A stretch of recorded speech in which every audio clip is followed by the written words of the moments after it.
All right, guys, fantasy check-in time now for the Portland Trailblazers. And this question comes in from Zev Love Cam, who I know is my man Cameron. So shout out to you. Cameron, how deep a league do you have to be in to consider, and he wrote John Collins, but he meant Zach Collins, and Jake Layman as pickups? And it's a good question because these are guys who are, Layman is starting at the moment with Mo Harkless out, and Collins had that significant run at the start of the season.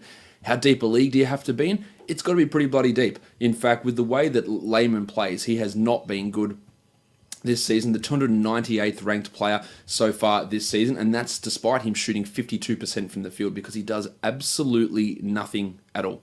No assists, no steals, no blocks, no rebounds.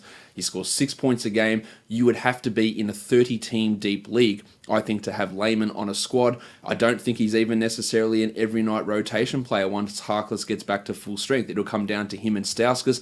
Stauskas is sort of out of favour at the moment. Layman can have these occasional big games, and to be fair to him, the last 2 games he has scored 13 points in both of those on ridiculously hot shooting, 5 of 6 and then 6 of 9 from the field.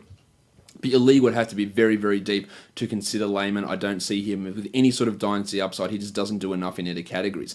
On the flip side, Zach Collins, I think he's got massive dynasty upside. Top 100 guy at some point in the next couple of seasons. How deep would your league have to be now? If it's not a dynasty league, you'd probably have to be 18 teams at best, maybe 20 teams. You could make a stretch in 16-team leagues if you're really looking for blocks. And in fact, over the last 4 games, he's a top 110 player because he's shooting 63 from the field. He's getting 1.3 blocks and he's hitting 1.3 threes. And this is why I like him.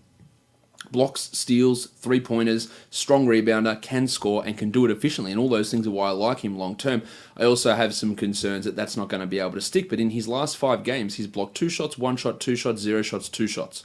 Yeah, that's really strong. He's played 20 minutes in 3 of those 5 games. So much of it is tied to what Yusuf Nurkic does, though, in terms of his playing time. So for now, maybe I'll stretch it to 16-team leagues for Collins. And if Nurkic gets injured, of course, then he becomes a must-roster 12-team league guy. I like him long-term, but it's just, look, your league would have to be pretty deep to consider him a must-roster guy at this point.